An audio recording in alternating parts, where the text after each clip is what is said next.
Dans la première partie, Michael discute de la proposition risque-récompense du Bitcoin en 2024, suggérant que c'est le meilleur moment de l'histoire pour cet actif. Il compare la montée du Bitcoin à une nouvelle ruée vers l'or, marquée par l'incertitude et la méconnaissance des concepts de propriété numérique. Il relie cette dynamique à des leçons historiques où des civilisations prospèrent déclinent après avoir abusé de leur monnaie. Il insiste sur l'importance de comprendre et de maîtriser le pouvoir et l'énergie, que ce soit en termes militaires, économiques ou technologiques, pour réussir et éviter la déchéance. Il explique également la montée en puissance des ETF Bitcoin, leur approbation marquant une validation majeure de Bitcoin en tant que classe d'actifs.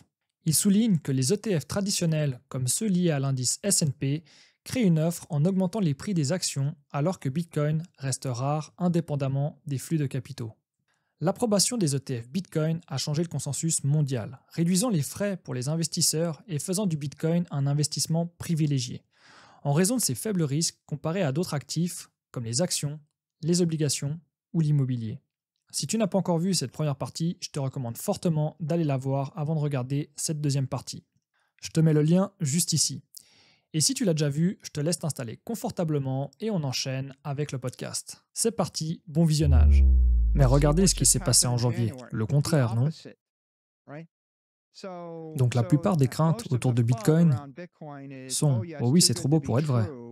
Et parce que c'est trop beau pour être vrai, le gouvernement va détester que vous l'avez acheté et ils vont vous le retirer.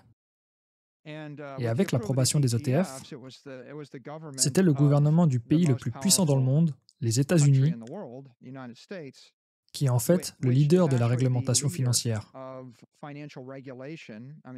Peu importe ce que font les États-Unis, cela influencera Singapour, l'Australie, la Nouvelle-Zélande, toute l'Union européenne, même Hong Kong, même la Chine d'ailleurs, et toute l'Amérique du Sud, et tous les régulateurs africains, donc tout le monde regarde ce qui se passe aux États-Unis. C'était un signal très puissant. Donc c'était un développement haussier. Il y a eu un peu de faiblesse par la suite, et je pense que c'est assez bien compris comme quelques facteurs. Tout d'abord, beaucoup de rééquilibrage de capital. Il y avait du capital dans les futurs, les BITO et d'autres Bitcoin futurs, parce que les investisseurs institutionnels n'ont pas de compte crypto, ils ne peuvent pas échanger avec la plupart des bourses crypto. Donc ils ont dû acheter les futurs. Et le coût de rouler une position Bitcoin dans les futurs est de 10%. Imaginez que vous avez 1 million de dollars et que quelqu'un vous facture 100 000 dollars par an juste pour avoir le droit de les échanger. Donc vous pouvez voir que n'importe qui avec cette position, ils sortent des futurs et ils passent au spot. Donc il y a beaucoup de cela. Il y avait des gens qui rééquilibraient leur position dans les entreprises Bitcoin et les mineurs et MicroStrategy, etc. Et ils sortent de ce trade ou rééquilibrent ou font de l'arbitrage. Il y a beaucoup de gens piégés dans Grayscale et ils ne pouvaient pas sortir. Et puis ce déverrouillage a permis à certains d'entre eux de racheter à la parité. Et donc, il y a des gens qui avaient 5 ans de demandes accumulées. Et donc, on est passé au travers de ça. Et puis, vous avez l'arbitrage entre les frais élevés de Grayscale et les frais bas des autres ETF. Enfin, il y a beaucoup de Bitcoin bloqués dans des patrimoines en faillite, comme FTX, Genesis, peut-être BlockFi, Celsius, Voyager, Three Arrow, Genesis, FTX, Alameda.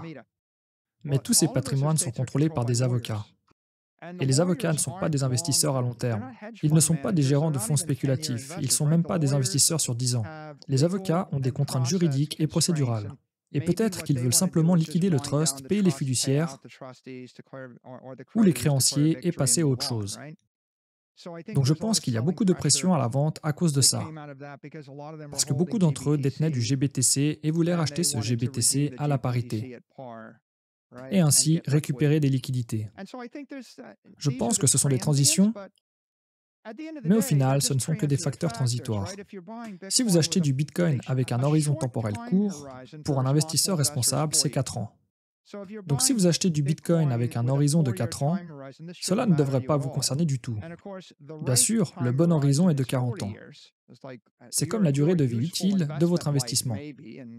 Je veux dire, l'ultime serait de 400 ans. Et si vous pensez à 400 ans, vous ferez des choses brillantes. Et si vous pensez à 40 ans, vous prendrez probablement la bonne décision. Et si vous pensez à 10 ou 20 ans, vous n'aurez pas d'anxiété. 4 ans, c'est le minimum. Les gens qui échangent sur 4 semaines ou 4 mois, ils vont juste prendre de mauvaises décisions. Ce sont probablement eux qui ont paniqué et vendu quand ils s'échangeaient à 39 000. Ils ont paniqué et vendu quand ils s'échangeaient à 16 000 ou 20 000, il y a 12 à 16 mois. Et ils l'ont probablement acheté pour les mauvaises raisons. Mais au final, ce qu'on a vu, c'est que Bitcoin est devenu public. C'est clair que vous allez pouvoir le posséder en tant que propriété sur le long terme. C'est clair que cela va catalyser beaucoup de comportements très positifs de la part d'autres régulateurs dans le monde. Cela va accélérer l'adoption institutionnelle. Cela va encourager les supporters politiques du Bitcoin. Cela va créer une guerre marketing entre différentes firmes de Wall Street. Nous voyons cela en ce moment. Cela va renforcer et autonomiser tous les détenteurs de Bitcoin OG, parce que même en ce moment, les gens parlent de BlackRock qui a acheté 6 milliards de Bitcoin et tous ces nouveaux ETF. Ils ont acheté, et s'ils ont acheté environ 1% de l'offre, eh bien, cela signifie que 99% des bénéficiaires jusqu'à présent sont les non-détenteurs d'ETF. Je veux dire, il y a 100 fois plus. Mais si le Bitcoin a augmenté de 10 000 dollars depuis que cela s'est produit, eh bien, ce bénéfice s'est accumulé de 99%. C'est une augmentation de 200 milliards de dollars de la capitalisation boursière du Bitcoin. Et sur ces 200 milliards, 99% des 200 milliards se sont accumulés chez des personnes qui ne possédaient même pas l'ETF. Donc cela accélère l'adoption institutionnelle et cela ne fait qu'accélérer l'adoption du Bitcoin et rendre autonomes tous les autres dans l'écosystème pour faire tout ce qu'ils veulent faire. En 2011, Michael a misé avec succès sur des géants de la technologie comme Amazon et Apple. Il était également convaincu que la technologie mobile transformerait le monde. Aujourd'hui, il fait un pari similaire sur Bitcoin, qu'il considère potentiellement plus révolutionnaire encore. Est-ce que Bitcoin est aussi incompris aujourd'hui que l'était la technologie mobile à l'époque? Oui, je pense que c'est une bonne analogie. Je pense que si vous remontez à cette période, on était témoin de la transformation digitale de beaucoup de choses dans la société. Apple a été la transformation digitale des appareils et de la communication. Et Facebook a été la transformation digitale des relations. L'idée que vous puissiez littéralement monétiser les relations de quelqu'un avec ses amis. Et avec Apple, ton magnétophone s'est dématérialisé dans le téléphone. Et ta caméra s'est dématérialisée dans ton téléphone. Et toutes tes photos se sont dématérialisées et l'album photo aussi. Et ensuite, votre collection de CD s'est dématérialisée. Tous vos dossiers se sont dématérialisés. Donc je pensais à une technologie comme de l'acide qui dévore tout et dématérialise les choses. Et Google a dématérialisé toutes les bibliothèques du monde. Et YouTube dématérialise la plupart des vidéos. Mais aussi, vous regardez la dématérialisation de l'éducation et du divertissement. L'éducation, le divertissement, l'information, ce sont des choses très profondes. Donc, quelles sont les conséquences de cela? Eh bien, l'idée que vous pourriez créer un appareil générique, l'iPhone, qu'un milliard de personnes voudraient, et que vous pourriez mettre à jour et améliorer pendant le week-end avec une simple mise à jour logicielle, c'était une grande idée. C'était une cristallisation massive dans l'économie. Imaginez si je vous disais que je pourrais remplacer 27 milliards d'appareils fabriqués par 1000 entreprises différentes, venant en 10 000 formes différentes. Tous analogiques, fixes, ils ne peuvent pas être mis à jour. Et si je disais que nous allons remplacer toutes ces entreprises et tous ces appareils et toutes ces fonctionnalités par un seul appareil, fonctionnant sous un seul système d'exploitation, l'iOS, contrôlé par une seule entreprise, eh bien cela ferait de cette entreprise la plus précieuse au monde. Et cela ferait de cette entreprise la plus précieuse au monde, car cette entreprise pourrait créer la plus grande valeur. Puisqu'en un seul week-end, elle pourrait offrir à tout le monde 40 millions de chansons. Je donne à tout le monde une bibliothèque de 100 000 albums. Et ils peuvent écouter n'importe quelle chanson à tout moment, juste au prix de l'électricité.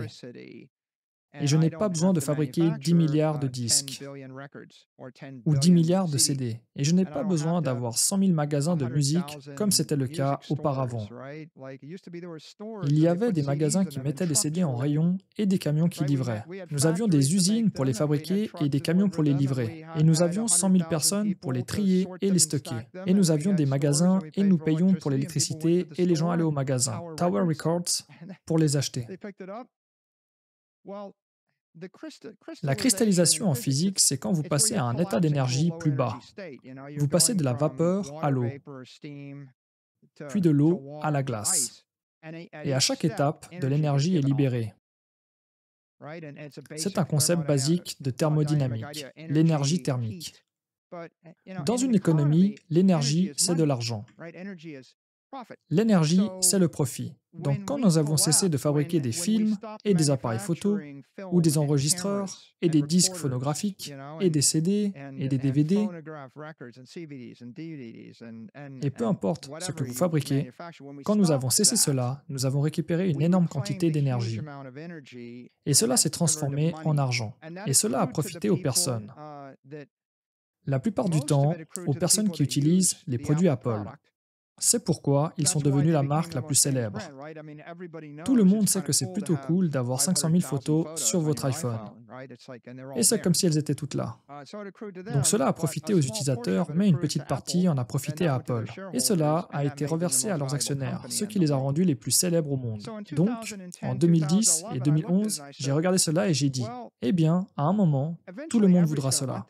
Finalement, tout le monde aura un ordinateur dans sa poche. Et c'est assez clair. C'est comme si c'était une situation où le gagnant prend tout. Apple a fini par générer tout le profit dans l'industrie des téléphones mobiles. Et tout le monde a perdu de l'argent en essayant de les concurrencer. Donc, ce n'était pas comme s'ils avaient 20% des parts de marché et obtenaient 20% du profit. C'était comme s'ils avaient le meilleur produit.